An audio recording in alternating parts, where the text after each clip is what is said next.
Levanta tus manos y dile: digno eres tú, Señor.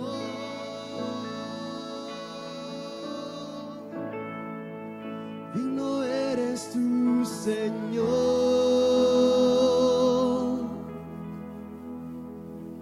Porque todo es de ti, todo es para ti. Tuya es la gloria. Digno eres tú, Señor.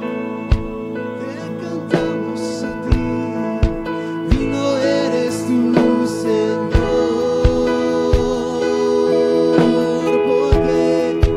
Porque todo es de ti, todo es para ti.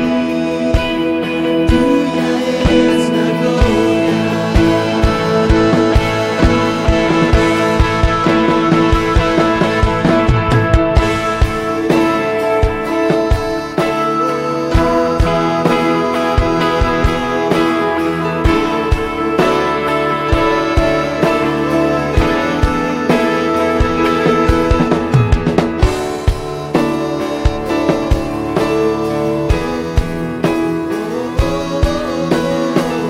Vamos a decirle: ángeles, ángeles, los santos se postran. Ángeles y santos, sí, Señor, se postran ante ti. Los ancianos cantan, los ancianos cantan, y rinden sus coronas ante ti. Díselo una vez más: ángeles, ángeles y santos se postran ante ti. Los ancianos cantan y rinden sus coronas ante ti. Digno eres tú, Señor, solo tú. Digno eres tú, Señor, porque todo es para ti, porque todo es de ti, todo es para ti. Tuya es la gloria. Digno eres tú, Señor. Levantamos nuestra voz a Él.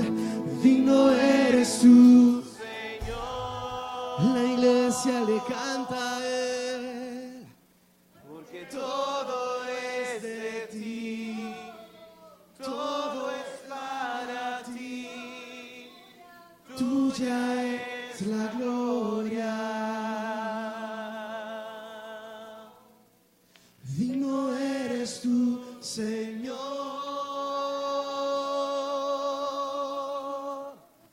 Digno eres tú, Señor. Porque todo es de ti, todo es para ti. Tuya es la gloria. Así es, Señor. Díselo a Él. Día y noche el incienso ante ti. Noche y día suba el incienso ante ti. Que nuestra adoración suba. Día y noche como ese incienso, suba el incienso ante ti. Agradable ante ti, Señor. Noche y día suba el incienso ante ti. Dile: día y noche suba el incienso ante ti. Noche y día suba el incienso ante ti. Dile: día y noche suba el incienso ante ti. Sí, incienso agradable. Noche y día suba el incienso ante ti. Día y noche suba el incienso ante ti. Noche y día suba el incienso ante ti. Día y noche suba el incienso ante ti. Noche y día suba el incienso ante ti. No eres un Señor.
Toda gloria para ti, tuya es la gloria. Levantamos nuestras manos dándole gloria, honra al Señor, rendimiento de nuestras vidas. Él es digno de toda la gloria y de toda la honra en este lugar. Señor, gracias por estar aquí. Bienvenido, Espíritu Santo de Dios. Bendecimos cada uno de los que estamos acá, Dios, en tu presencia, en el nombre de Jesús. Amén y amén. Deme un aplauso al Señor fuerte. Aleluya. Gracias, Jesús. Buenas tardes, Dios les bendiga. Pueden tomar su lugar ahí donde ustedes están. Bendiciones, saludo especial a quienes también están por las redes sociales y nos miran a través de la página Unidos CAC. Oramos al Espíritu Santo de Dios. Espíritu Santo de Dios, bienvenido, bienvenido. Estás aquí, te pedimos que te manifiestes, hables al corazón de cada uno de nosotros, de nuestras vidas. Háblanos a través de la palabra. Ante la palabra todo queda descubierto. Ante la palabra, Señor, queda descubierta nuestras vidas. Háblanos al corazón, confróntanos y llévanos a un desafío a través de ella. Por lo cual te pedimos, toma el control total de este lugar en el nombre de Jesús. Amén y amén. Estamos un mensaje que empezamos el día viernes y lo hemos llamado o titulado Un tremendo caso. Diga conmigo, un tremendo caso. Un tremendo caso porque es un tremendo caso que le están trayendo a Jesús. Y vamos a ver a través de este tremendo caso en Juan capítulo 8. Les invito a acompañarme en el libro de Juan capítulo 8, versículo 1 en adelante. Ese tremendo caso donde vamos a ver una hermosa ilustración que nos deja la Escritura y que tiene una gran enseñanza aún para nuestros tiempos, en la cual vamos a aprender del amor, vamos a aprender del perdón, vamos a aprender del trabajo dentro de la obra de Dios, incluso a tener actitudes correctas ante situaciones difíciles en las cuales hemos necesitado sabiduría. Vamos a aprender cómo responder algunas veces que no sabemos cómo responder. Pero la Biblia es tan llena de sabiduría porque ella es palabra de Dios. Amén. Juan capítulo 8, versículo 1 dice: Jesús fue al monte de los olivos. Esto lo vimos el viernes, así que solo vamos a pasar rápidamente. Solo recordarles que el monte de los olivos es un lugar muy importante. Es un lugar que es como para Jesús su casa. en el cual después de estar predicando todo un día, en la cual hubo mucha persecución de hecho, y vemos el ministerio de Jesús no fue nada fácil. Vemos aquí que en el capítulo 7 vamos a ver cómo a Jesús andaban personas tras él tratando de hacerle daño. Pero vemos el Monte de los Olivos como su lugar de retiro, el lugar en hacer una pausa en la noche. Recordemos que Jesús es todo ser sobrenatural, pero está en un cuerpo humano que de igual también se cansa. Y también, como dice la Biblia, Jesús tuvo hambre. Vemos las necesidades del ser humano. Entonces este lugar, precisamente Jesús hacía algunas pausas, no por mucho tiempo, porque después de predicar este día, iba a este lugar. De hecho nos menciona que el Monte de los Olivos en muchas partes que era el lugar donde Jesús oraba. Y a la vez quizás recostaba un rato, se recostaba para descansar unas cuantas horas, para amanecer el día siguiente. Y esto me habla mucho de la intencionalidad que debemos tener como siervos, como iglesia, en ejercer la obra de Dios. Jesús, ¿por qué lo hace? Porque sabe que el tiempo es corto, no tiene toda una vida para hacerlo, solo unos cuantos años para cumplir lo que tenía que hacer. Yo creo que hoy igual la iglesia no tiene tampoco muchos tiempos. Los tiempos se están cumpliendo, lo estamos viendo en las escrituras. Bolivia está definiendo si se deja predicar y evangelizar en la calle. Imagínese usted. ¿Usted pensó ver eso? Yo no, pero lo estoy viendo. Donde si se va a permitir que la gente evangelice o no en la calle. Estamos viendo en lugares como Canadá, donde se persiguen a pastores que se atreven a predicar en contra de la homosexualidad o lesbianismo. Estamos viendo el cumplimiento de la palabra de Dios.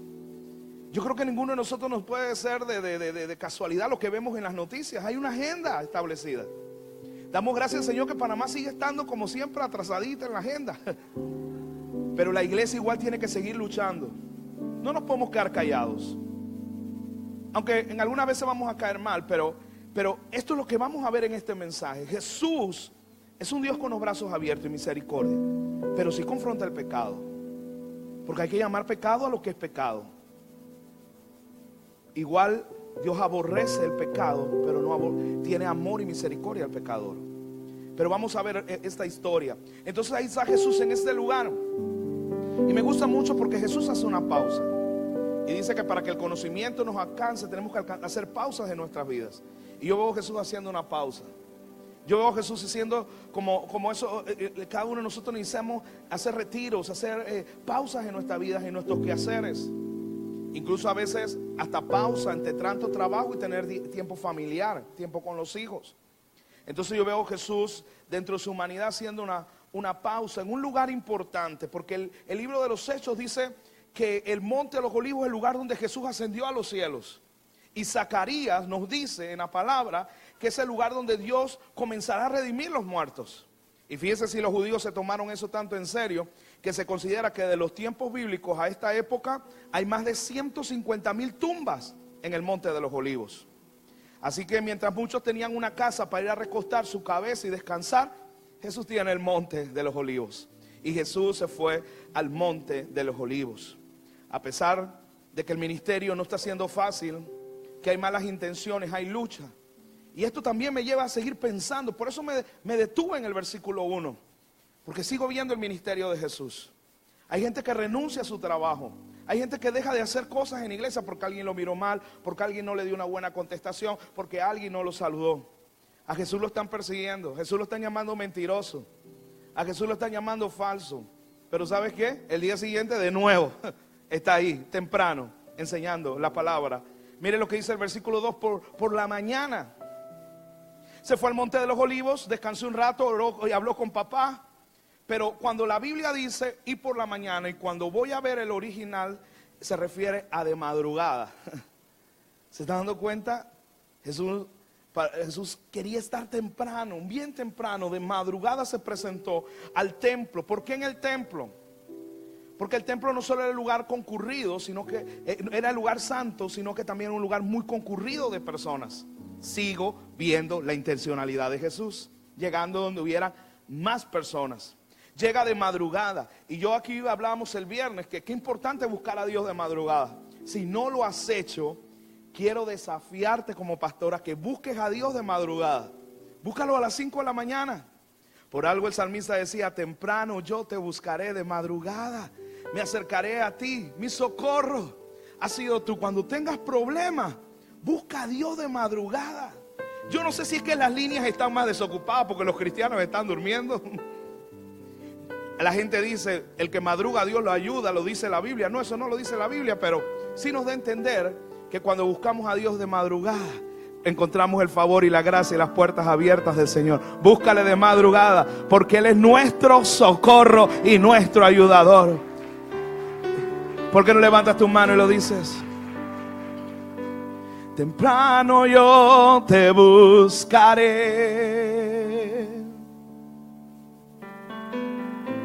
de madrugada yo me acercaré a ti. Mi alma te anhela y tiene sed para ver tu gloria y tu poder. Y tu poder, y mi socorro ha sido tú. Y en los momentos difíciles, por eso de madrugada yo me acerco. Oh sí, Señor, me está pegada a ti. ¿Por qué? Me ha sostenido nido. Oh, tu diestra me ha sostenido.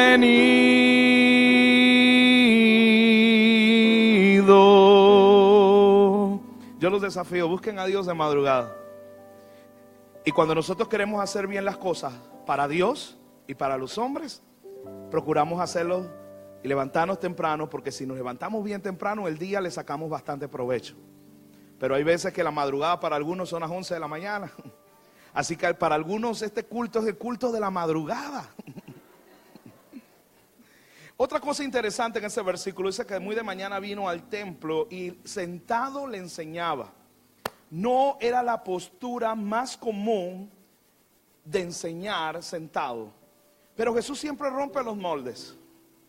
Jesús siempre iba a la vanguardia y era muy creativo y dinámico, pero Jesús ahí sentado les enseñaba. Así que si algunas veces me siento, ya encontré un argumento bíblico para buscar la silla y sentarme. Ahora sí, aquí quedamos el viernes, entramos al versículo 3. Entonces los escribas, vamos a ver este tremendo caso.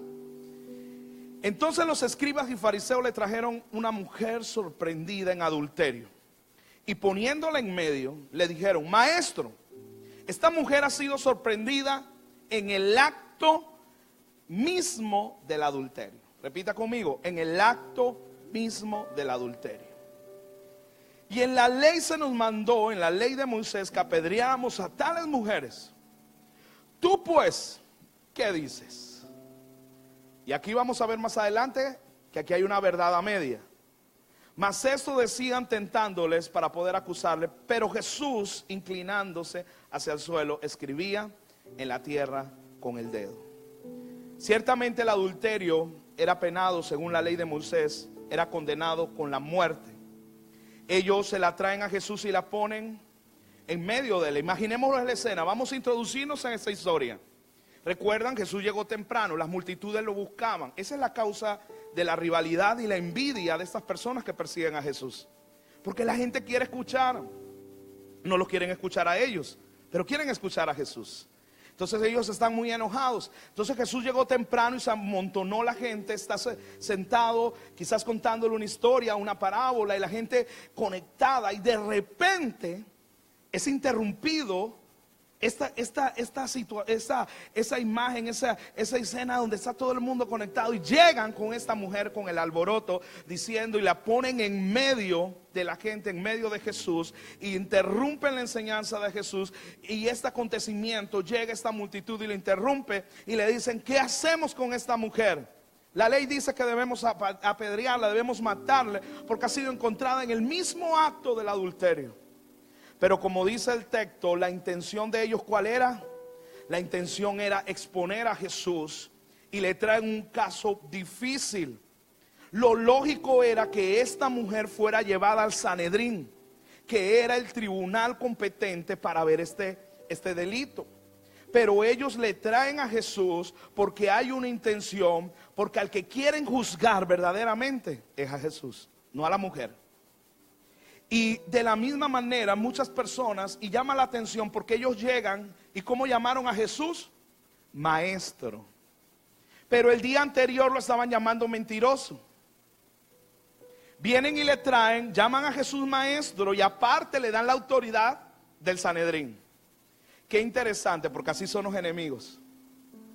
A veces quieren disminuirte, hacerte daño, pero al final el que te quiera hacer daño, la maldición se convierte en bendición.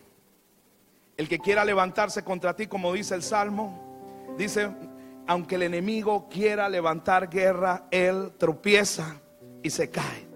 Porque Él es nuestra luz y nuestra salvación. ¿De quién temeremos?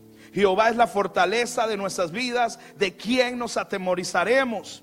Aunque un ejército acampe contra mí, no temerá mi corazón. Y aunque contra mí se levante guerra, dice, yo estaré confiado. Jesús se sabía, no importa los que se levantaran contra Él. Estas personas querían tentarle, como si ellos fueran libres de pecado. Regularmente las personas que son mucho de juzgar a los demás, ellos son quienes muchas veces tienen aún una carga más pesada de quienes están acusando.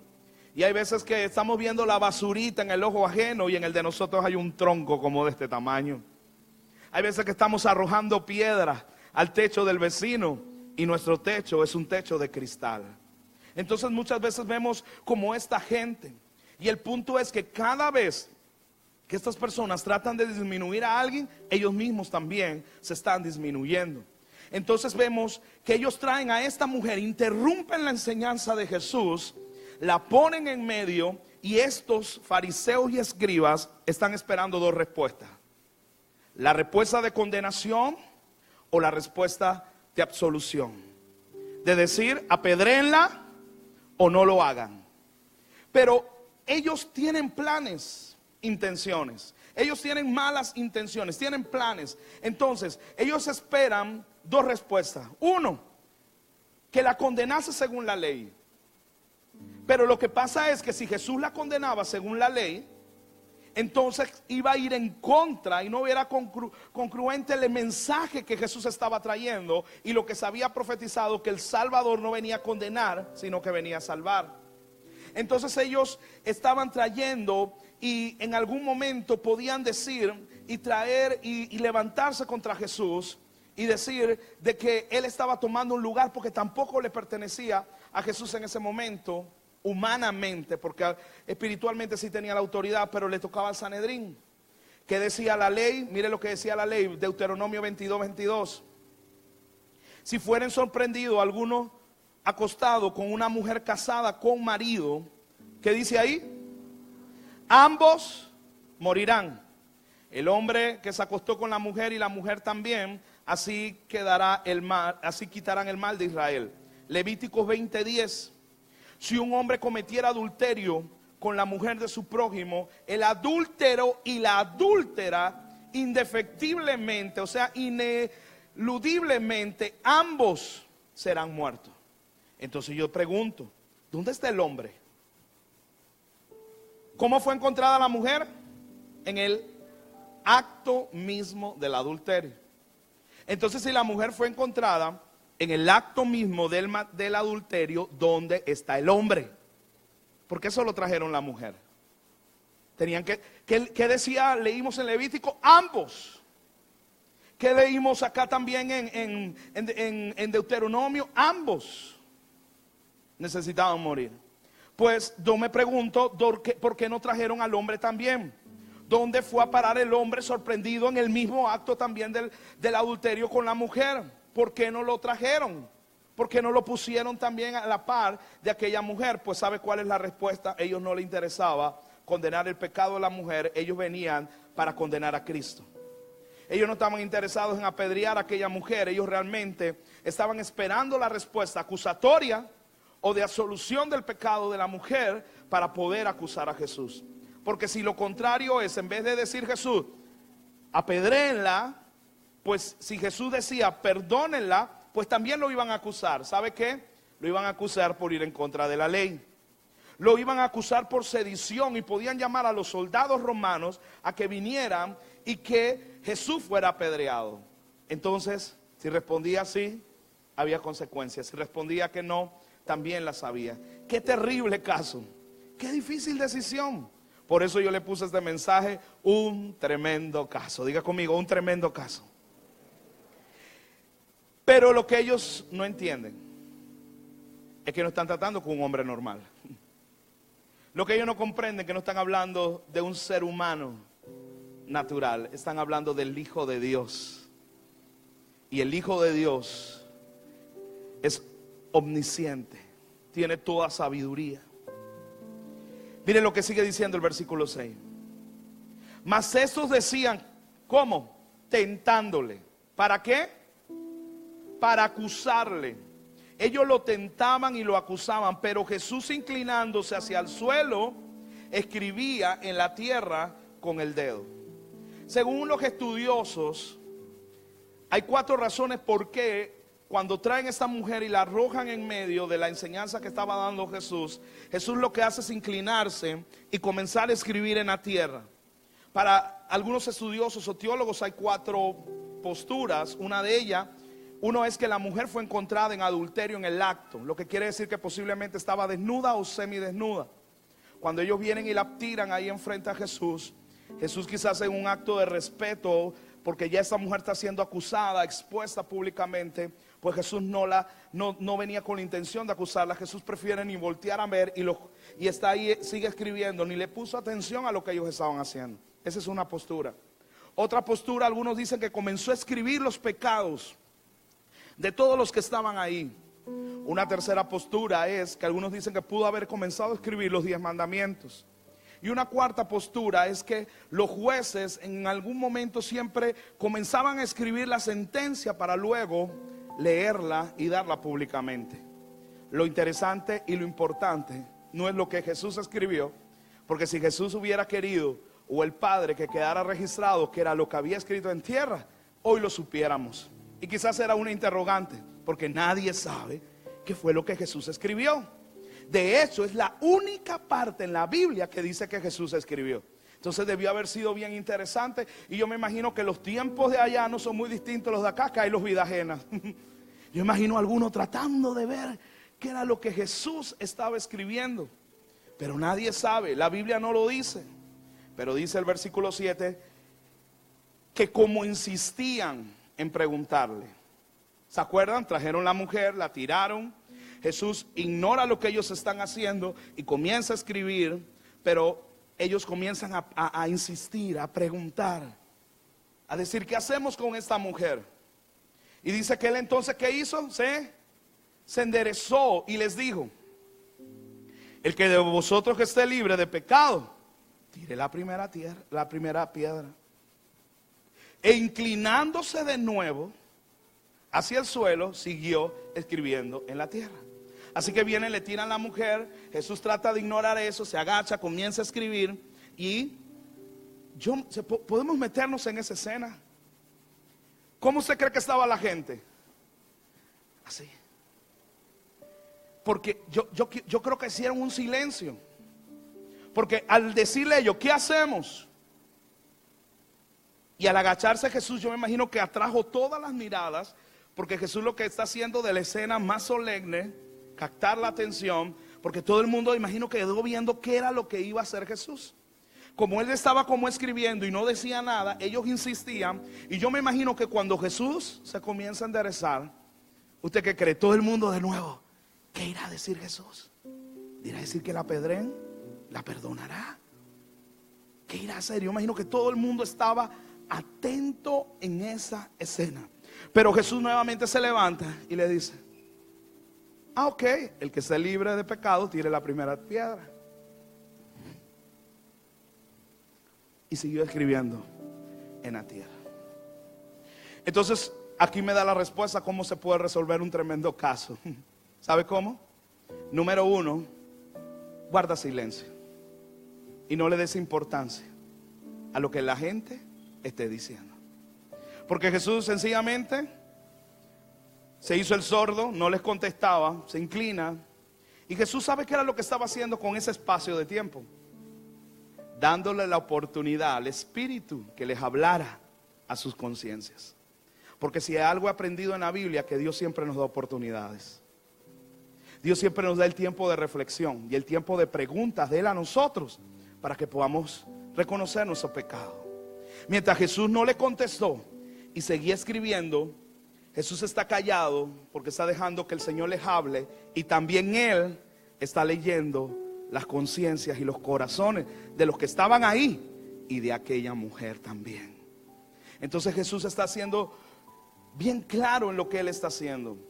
Así que Jesús está ahí, no porque no responde, no porque no sepa qué responder. No responde para dar tiempo a ver qué se le ocurría. No, sencillamente para darle solemnidad y atención, captar la atención, y para que incluso los que estaban ahí, el Espíritu de Dios les hablara al corazón y se volvieran y se arrepintieran quizás de su actitud y de su mal camino. Entonces, cuando tengas que afrontar una situación difícil, no seas rápido para hablar. Deja de estar excusándote. Deja de estar abriendo la boca. El silencio muchas veces es más fuerte que las palabras. El silencio a veces golpea más que las palabras. Pero a veces pensamos que un signo de sabiduría es tener una respuesta siempre, para que la gente diga, wow, ¿cómo sabe? No, a veces responder siempre es un signo de inmadurez. Hay veces que mejor nos callamos y dejamos que Dios hable. A veces mejor nos callamos y dejamos que Dios nos defienda. Porque si tú te defiendes, puede ser que pierdas el caso. Pero cuando Él nos defiende, siempre ganaremos nuestros casos. ¡Aleluya!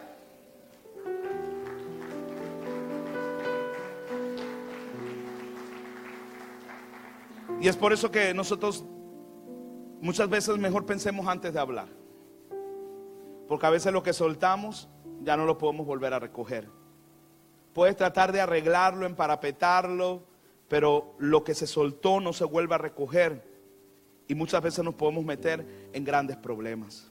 Jesús guardó silencio. Y en la Biblia hay mucho silencio, como lo vemos en el libro de los Salmos, cuando el salmista componía, hacía un chelá y seguía escribiendo y dejaba en ese tiempo que Dios le hablara. A un Apocalipsis, mire lo que dice en el versículo 8, el capítulo 8, versículo 1, que cuando abrió el séptimo sello, se hizo, ¿qué cosa?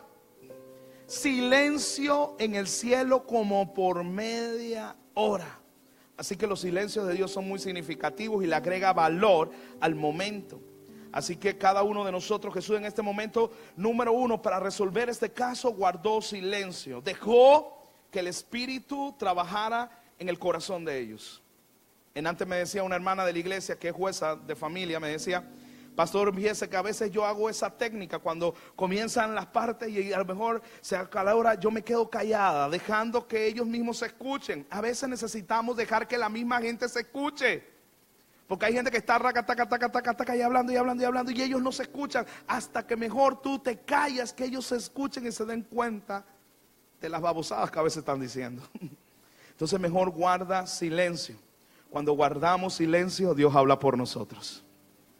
Y Dios muestra su justicia, porque hace alguna semana veíamos que Él es amante de la justicia y Él ama la rectitud. La segunda forma que Jesús resolvió ese tremendo caso no solo fue con el silencio, sino que les volteó la pregunta. Jesús se levanta y les devuelve la pregunta a ellos.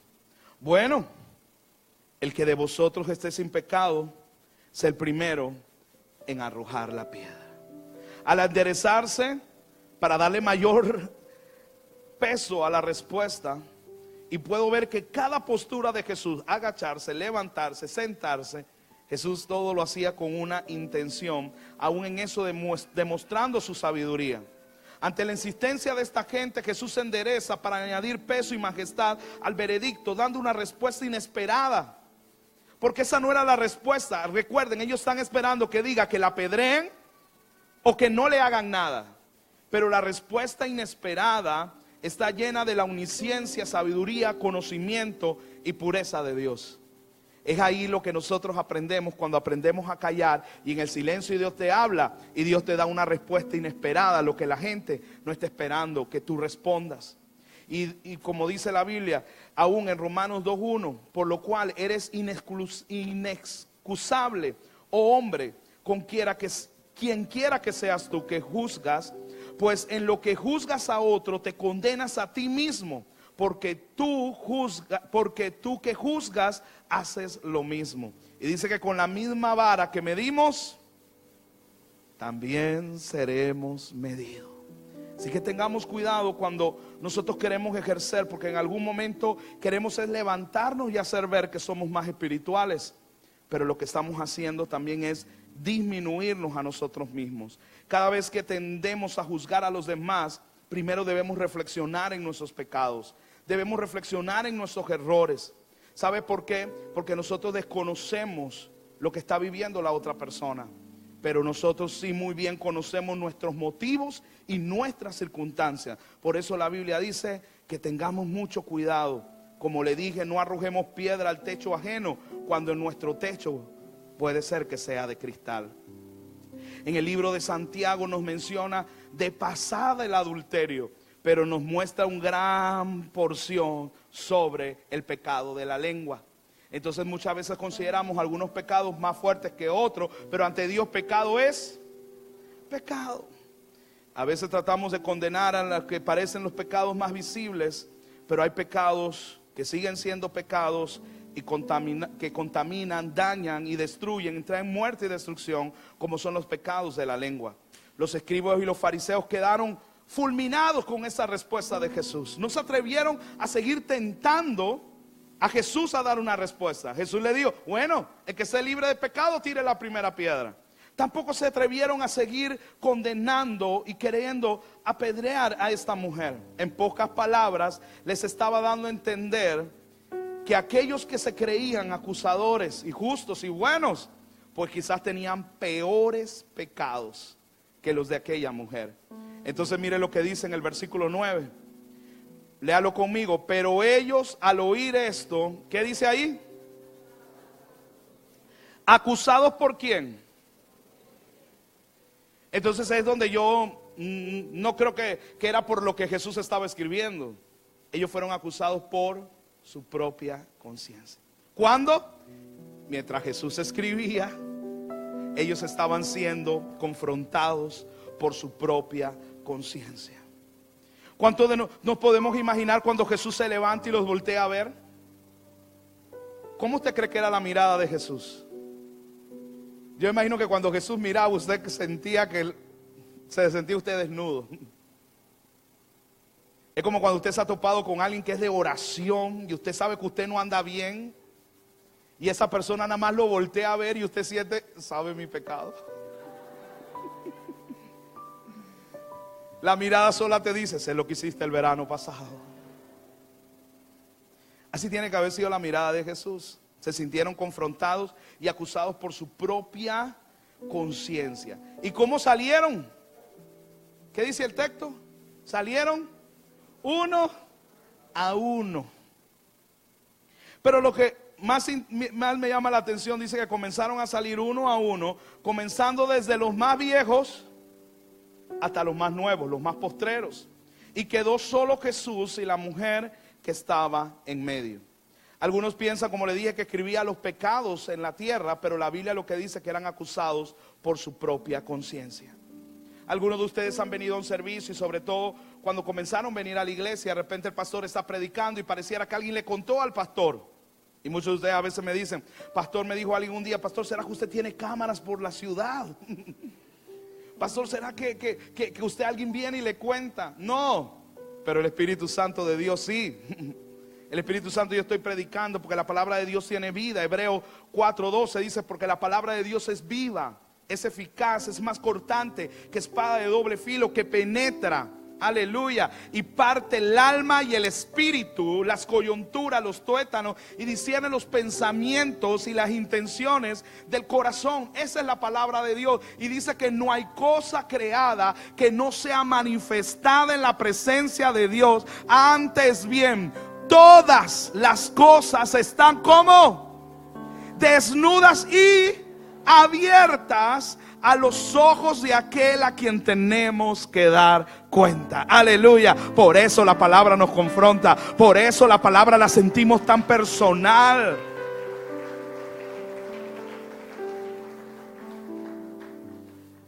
Por eso a veces va a sentir que usted vino y que el pastor le dedicó la prédica. Pues sí, no fui yo, fue el Señor. Y qué maravilloso cuando Dios nos dedica una prédica. Oiga, ¿no le parece eso maravilloso? Si usted se ha sentido alguna vez que, oye, esa prédica como que me la dedicaron a mí, dele gracias al Señor, porque el amor de Dios es tan grande que te dedicó una prédica. Ellos se sintieron acusados en su conciencia. ¿Y sabe por qué se comenzaron a salir uno a uno? Porque yo imagino que con la mirada de Jesús le dijo adúltero, mentiroso, pecador, a esto, a aquello. Y ellos dijeron, wow, este es capaz de soltarnos aquí el pecado públicamente. Así que ve, calladitos, más bonitos. Y no habrá faltado alguno que sacó el paso de Michael Jackson yéndose para atrás. Que nadie se diera cuenta. Comenzaron a irse, ¿cómo? Uno a uno. Los escribas y fariseos se sintieron avergonzados por su pecado y se fueron uno a uno. Pero yo les tengo una noticia también. Cuando la justicia de Dios sale, tus enemigos también se van uno a uno, calladitos, con la cola metida, con el rabo metido. Oiga, yo le daría un aplauso al Señor fuerte, porque Dios es tu justicia. Porque la justicia de Dios es como la luz del mediodía. Aleluya. Vamos, mientras aplauda, declárelo uno a uno. Mis enemigos este año huyen, huyen, uno a uno. Lo que se le ha levantado contra mí, uno a uno. Las armas que el enemigo ha querido venir y levantar contra nosotros, una a una, se van, se deshacen en el nombre de Jesús. Aleluya.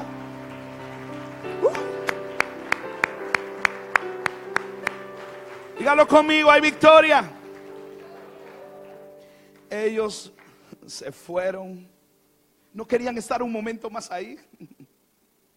Venían tan animados con esta mujer, pero ahora se fueron uno a uno.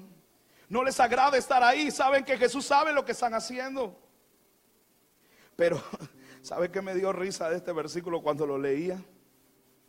Al ser descubierta su conciencia, lo interesante que se fueron los más viejos primero. Y yo me quedé pensando, ¿será que por viejos las listas de pecado eran más largas? Y también me quedé pensando, ¿será que por viejos eran más astutos?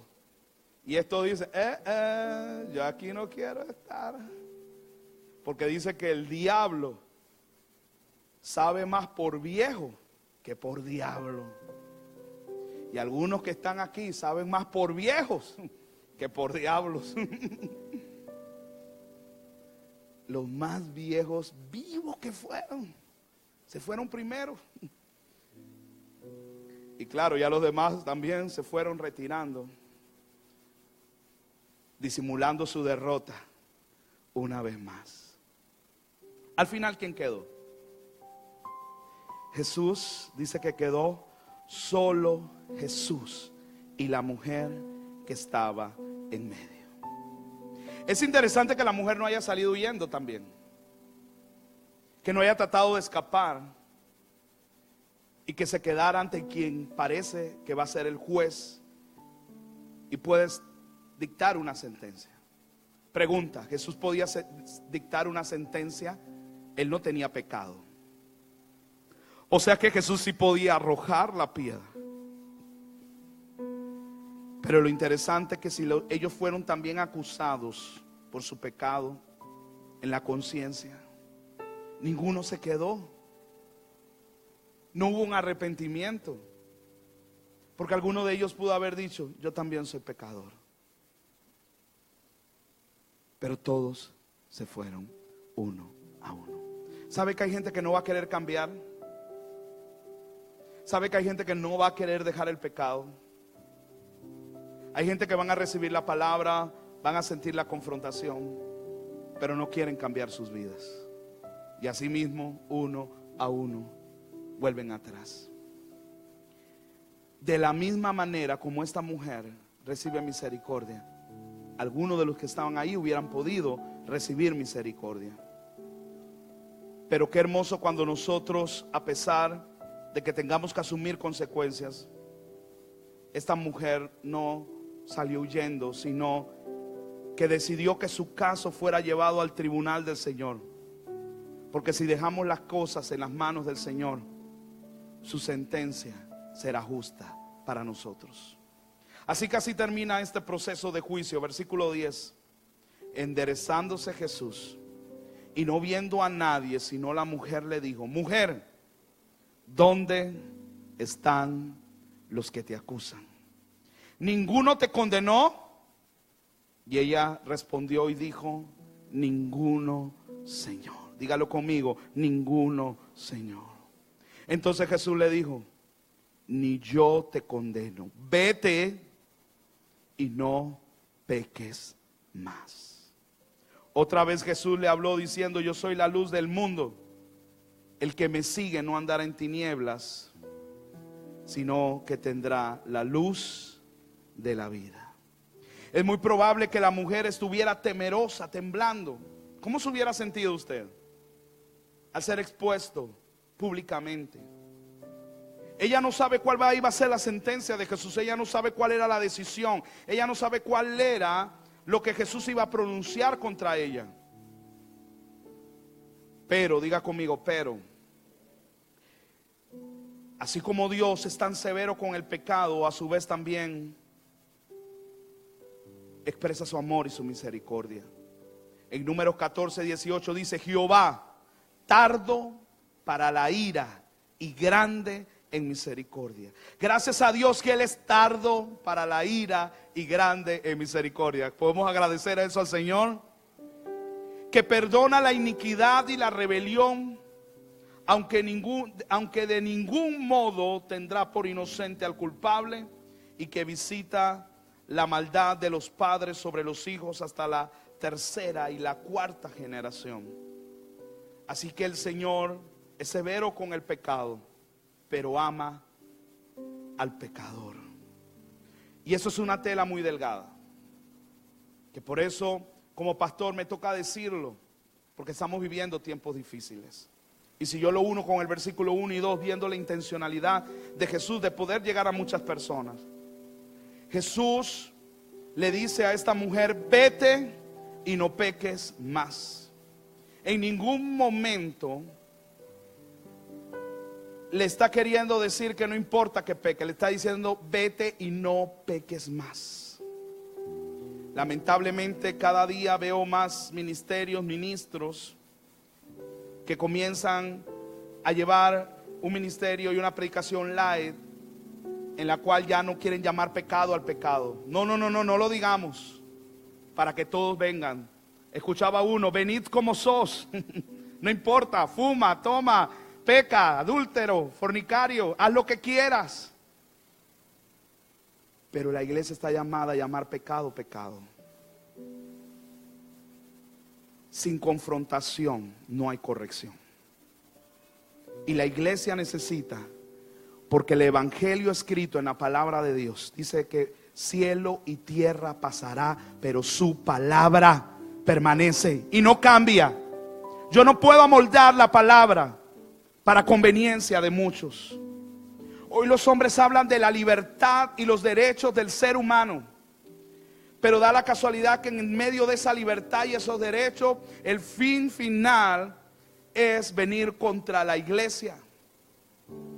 Y es lo que estamos viendo, que le decía en Bolivia, Canadá. El pastor Ray, con quien tenemos una mentoría por semana, nos hablaba y nos decía: todo empezó con la aprobación de la ley de los matrimonios entre parejas del mismo sexo. Luego vino la aprobación de poder tener relaciones con animales.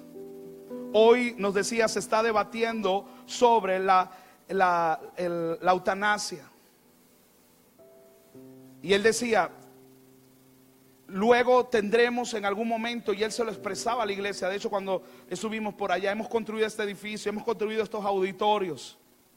En Canadá realmente la gente no es dueña del terreno. Si el gobierno quiere, viene y te pide y tú tienes que salir y dejar el lugar.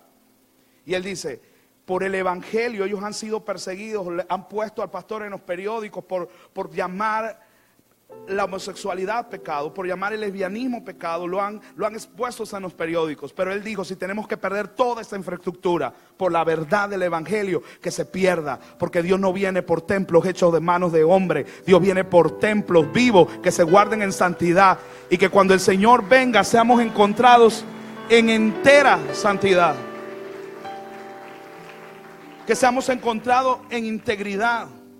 Yo me imagino la mirada de Jesús. Esa es la mirada hacia el pecador, de misericordia, de amor, pero decirle, estás mal, lo que estás haciendo está mal, va en contra de la palabra y trae maldición. Las cosas no van a mejorar. Estas leyes van a cumplirse porque ya está escrito, pero aún sean aprobadas en nuestras asambleas de nuestros países, aún sean aprobadas leyes, la iglesia no puede cambiar el mensaje. Más bien necesitamos una iglesia parada, fuerte, con conocimiento de la Biblia, porque el que niega al Señor hoy, pues también el Señor negará de ellos. Necesitamos en esta última generación una generación de fuego, porque la Biblia a mí también me dice que a medida que aumenta el pecado, también va a aumentar la gracia, la unción y el poder sobre la iglesia, para predicarle al perdido, para predicarle al abatido, para llegar al enfermo. Jesús despide a esta mujer con una advertencia: vete y no peques más. Cuando experimentamos tanto favor y gracia y misericordia, debiéramos de la misma forma apartarnos del pecado. Jesús no trató de excusar el pecado, ni justificarlo, ni ocultarlo, porque al final le dijo, tú estabas en pecado, pero vete y no peques más. Póngase de pie, por favor.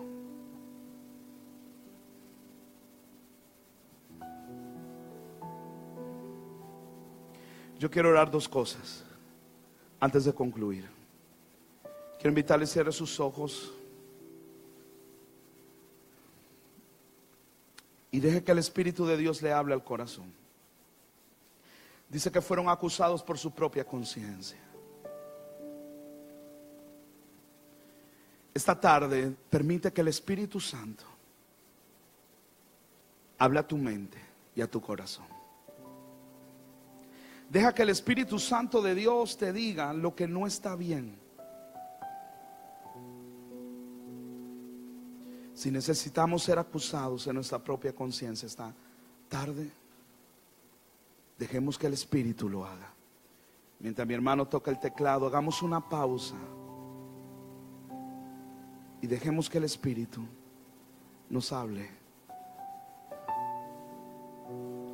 ¿Qué tengo que mejorar? ¿Qué tengo que cambiar? ¿Qué actitud no está bien?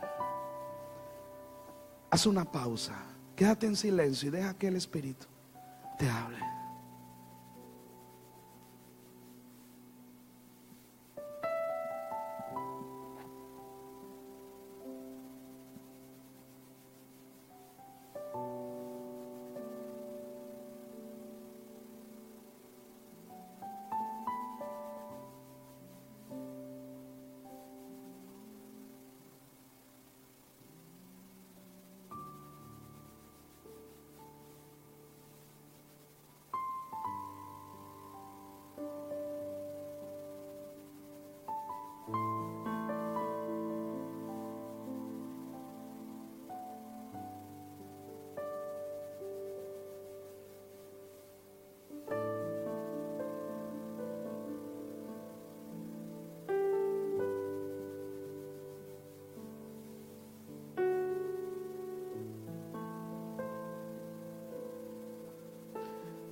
Háblanos, Señor. Si Dios te ha hablado esta tarde, dile: Señor, te pido perdón. Perdona mis pecados, mis actitudes que no han sido correctas. Sé que hablas y tu palabra tiene poder y confronta y discierne los pensamientos y las intenciones del corazón. Pero en tu presencia estoy desnudo, estoy abierto para ser leído por ti. Recibo tu misericordia y recibo tu perdón. En el nombre de Jesús. Lo segundo que quiero orar por ustedes, sigan así con sus ojos cerrados,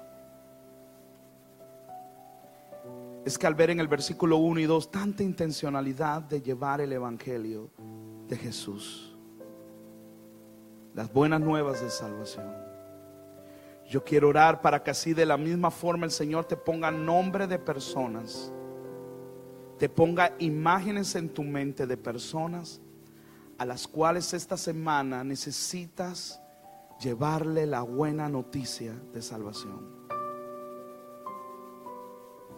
Espíritu de Dios, te pido que en este momento, así como trabajas sobre la conciencia y la mente del ser humano, te pido que les des nombres de familiares, amigos, compañeros de trabajo que hoy están necesitados y viven un tormento y una desesperación. He aquí los valientes. Te pido que en este momento ponle nombres y muestra la imagen de personas para que no pase de esta semana, para que entonces ellos uno a uno vayan a rescatarlos y puedan traerlos a casa. Aún si te pone el Señor gente que en algún momento ha estado aquí, se apartó, anda, búscalo y rescátalo y tráelo nuevamente a casa de Dios. En el nombre de Jesús. En el nombre de Jesús. Tus ojos revelan todo en nosotros. Levanta tus manos y dale gracias al Señor. Dale gracias al Señor esta mañana, esta tarde. Usted que está en su casa, dele gracias al Señor. Dígale gracias, Señor, que en tu misericordia no hemos sido consumidos. Nunca, nunca, nunca decayeron. Tus misericordias son nuevas este día, nuevas esta mañana. Muchas gracias. Vamos, levanten su voz en gratitud a Él. Oh, gracias, Señor, muchas gracias a ti. Oh, gracias, gracias, gracias. Oh, mírelo a los cielos, mírelo por fe y dígale: tus ojos revelan que yo nada puedo esconder, que no soy nada sin ti. Oh, fiel Señor, y es que todo lo sabes de mí. Cuando miras el corazón, todo lo puedes ver muy dentro de mí. Llevas mi vida a una sola verdad, que cuando me miras nada puedo ocultar.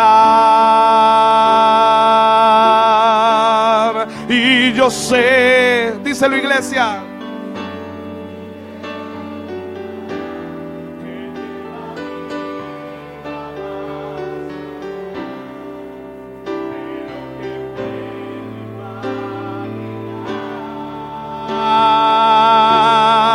y yo sé que tu mirada puesta en mí me llena de tu paz. Una vez más dilo: y yo sé que es tu fidelidad más allá de lo que tu mente puede imaginar.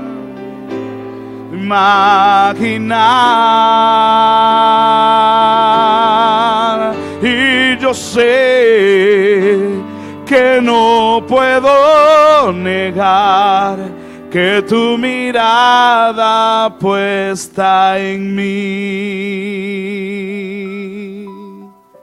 me llena de tu paz.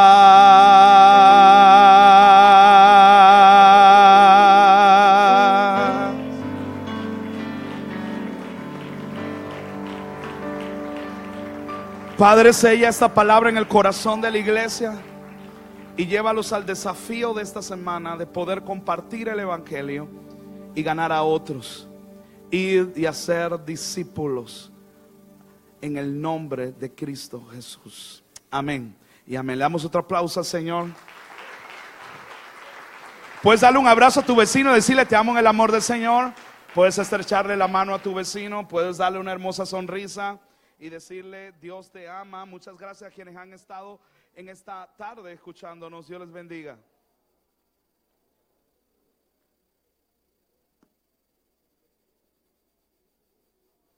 Nos preparamos para sembrar en el reino de Dios. Si usted va a diezmar, en las sillas hay sobres amarillos en los cuales usted puede depositar el diezmo, y si va a ofrendar, solo tómalo en su mano.